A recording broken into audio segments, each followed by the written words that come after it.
خب بچه ها، اون تست قبلی رو حل کردیم و سراغ تست جدید.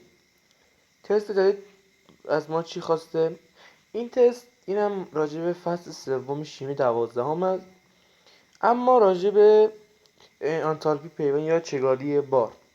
خب بریم با هم دیگه ببینیم که سوال چی خواسته از ما. اگر شعاع اتمی عنصری، بچه ببین نگاه میشه شعاع اتمی، یه وقت شعاع یونی در نظر نگیر.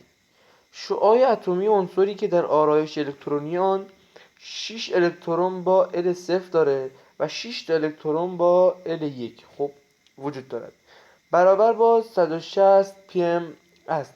خب شعاع اتمی 160. حالا گفته کدوم عنصر راجع به اون عنصر به جای که اسم اون عنصر بیاره راجع به اون عنصر یه اطلاعاتی به ما داده که ما باید با اون اطلاعات بیابیم که اون عنصر چی بوده. حالا خب چطوری بفهمیم که چه عنصری بوده؟ وقتی میگه 6 تا الکترون با L0 و 6 تا با L1 یعنی چی بچه ها؟ اصلا باید بدونید، من توی ویدیو قبلی هم گفتم L یعنی زیرلایه، L0 یعنی S یعنی S، اما L1 یعنی P. خب ببینید وقتی میگه 6 تا به S داشته باشه یعنی باید چند تا S پر بشه تا بتونه 6 تا بشه؟ آفرین، یعنی باید 3 تا N پر بشه. بذارین درست تر بنویسم اینطوری ببینیم، یعنی یه S دو S دو S درسته. خب 2 4 6 تا ما الکترون داریم دیگه، درسته؟ 6 تا الکترون داریم. اما وقتی میگه 6 تا با L1 گفتیم پیه، چند تا پی لازمه تا 6 تا الکترون جمع بشه؟ خب معلومه دیگه، چون ظرفیت و گنجایش لایه L1 یعنی پی 6 تاست، یعنی ما داشته باشیم یه دونه پی 6 که ما میدونیم پی از 2 شروع میشه دیگه، نه؟ یعنی نمیتونیم بگیم یه پی 6، بعد بگیم آقا چند؟ 2 پی 6. خب پس این شد L1 مون، اما این شد L0 مون. حالا خب میم کنار هم بچینیم قشنگتر ببینیم که چی در میاد. پس داشتیم یه S اینو بذارید با رنگ دیگه بکشم. خب داشتیم یه S دو S دو پی 6 و 3S2 این بود دیگه، درسته؟ خب حالا این بنظرش خود چه عنصریه؟ عنصر هم نمیخواد بدونیم، فقط عدد اتمی. 2 4 6 تا اینجا میشه 10 تا 12، یعنی عنصری که 12 تا الکترون داره، یعنی 12 عدد اتمیش یعنی 12 است. خب چه عنصری عدد اتمیش 12 است؟ خب عدد اتمی عنصری به نام منیزیم 12 است، درسته بچه‌ها؟ خب حالا ببینیم سوال چی گفته. پس ما فهمیدیم که اون اطلاعاتی که داده راجع به عنصر منیزیمه. خب بالا ببینیم راجع به چی گفته بهمون. نوشته شعاع اتم عنصری که حالا این باید باشه منیزیم برابر با اینه، برابر با 160. نوشته اگر شعاع این اتم در تبدیل شدنش، شعاع این اتم در اثر تبدیل شدن به یون پایدارش، اگر شعاع این اتم در تبدیل شدن به یون پایدارش 55% کاهش پیدا کنه، خب 55% کاهش پیدا نسبت بارش و شعاعش برای یون پایدار این اتم چقدره؟ بچه‌ها نوشته برای یون پایدارش، اینو دقت کنید. خب وقتی میگه برای یون پایدارش، ما میدونیم که یون پایدار، اینا رو پاک کنم، برای یون پایدار منیزیم چی بچه‌ها؟ یون پایدار منیزیم Mg میشه چی بچه‌ها؟ میشه Mg دوباره مثبت، پس یون پایدارش 2.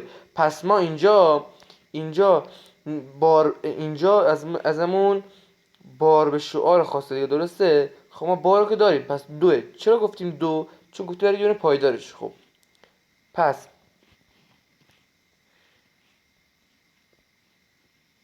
2 شد بارمون. حالا بریم به شاش. ببین گفته اول گفته بارش 160 بوده.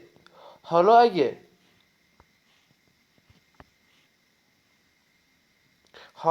55% کاهش بیابه چقدر میشه؟ اصلا ما باید بدونیم وقتی میگه 55% کاهش، ما باید بدونیم آقا 55% این چقدر. اول واسه این کار باید بریم ببینیم 55% چقدر 160 درسته؟ ما بدونیم آقا مثلا میگم 55% 30 تا 30 یعنی 55% 160 میشه 30. خب پس ما باید 30 تا 160 کم کنیم، اما نمیدونیم فعلا چنده. اینو باید مشخص کنیم ببینیم آقا 55% 160 یعنی چقدر. خب 55%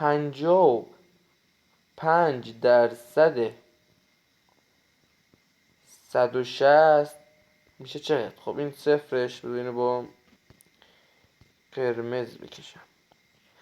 این صفر میره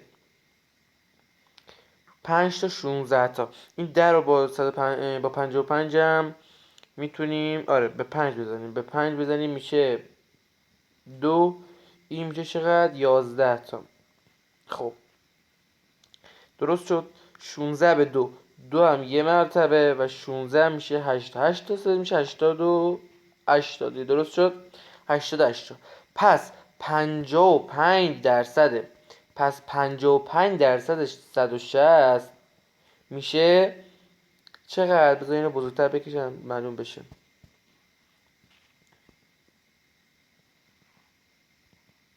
برابر با 88 تا میشه. خب اگر ما از 160 80 تا کم کنیم، 88 تا کم کنیم چقدر میشه؟ ببینید از 160 تا 80 تا کم کنیم چقدر میشه؟ اول میشه 80 تا درسته؟ میشه 80 تا. 8 تا دیگه ازش کم کنیم میشه 72 تا. خب پس ما 72 رو هم پیدا کردیم. درست شد.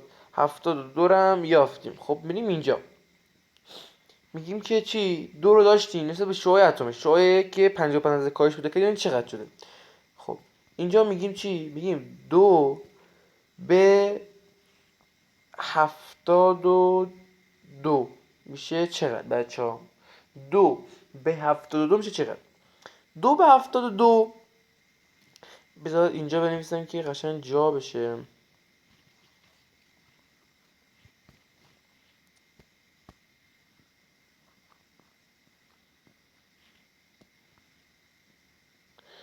ببینید 2 به 72 یه عدد نسبت به این گزینه ها در نمیاد. خب باید نگاه نوشته به تقریب کدوم، پس دقیق نیست. 2 به 72 عرضم به خدمتتون که میشه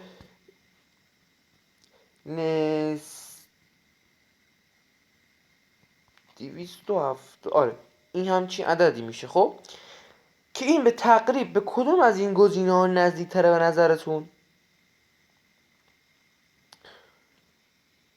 خب بذار نسبت مثل اول تبدیلش کنیم مثل این گزینه ها میشه چقدر؟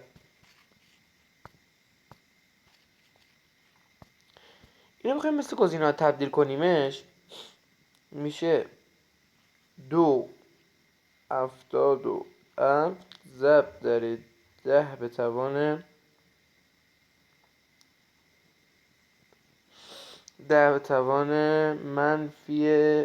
-2. درسته؟ خب چی گزینه اینو داره؟ ببینید اونایی که گفتن اونایی که گفته 1 که اصلا نیست، 1 این میمونه و 1 این میمونه، باز اینم 4 هی نیست. ببینید 2.78 نزدیکتره یا 2.77 نزدیکتره بچه ها؟ خب 2.77 اینجا دیگه، پس ما 2.77 داریم. پس گزینه ما میشه گزینه 3. این هم از این تست. امیدوارم خوشتون اومده باشه. تا ویدیوهای بعدی خدا نگهدارتون.